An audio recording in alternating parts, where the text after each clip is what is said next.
ఇసుక వేస్తే రాలనంత మంది, చెప్పాలంటే కొన్ని లక్షల మంది జనాల మధ్యలో కదిరి లక్ష్మీ నరసింహస్వామి కాటమరాయుడు ఆగిపోయాడు. కదిరిలోని మాడవీధులలో కదిరి లక్ష్మీ నరసింహస్వామి అయితే ఇక్కడ ఆగిపోయాడు.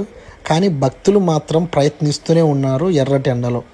ఇక్కడికి వచ్చిన వారందరూ కూడా పైన ఉన్నవారు వాళ్ళకైతే వాటర్ ప్యాకెట్స్ ఇస్తున్నారు. సడన్గా తేరైతే కనుక ముందుకు కదిలింది. అప్పుడు గుజమ్స్ వచ్చాయండి, మామూలు విషయం కాదు. సో ఎర్రటి ఎండలో ఇంతమంది ఇట్లా మోకు లాగుతూ ఓం నమో నారాయణ అంటూ పోతూ ఉన్నారు. మధ్యలో ఆపిన తర్వాత స్వామివారికి సంబంధించి ఇట్లా హారతి కూడా ఇచ్చారనమాట. సో ఇది చాలా అదృష్టం అండి. మీరు కూడా ఇక్కడికి రాకపోతే ఈ వీడియో ద్వారా చూసి ఆనందించండి. అలాగే ఈ వీడియోకి లైక్ చేసి మీ ఫ్రెండ్స్ అండ్ ఫ్యామిలీ మెంబర్స్కి షేర్ చేయండి.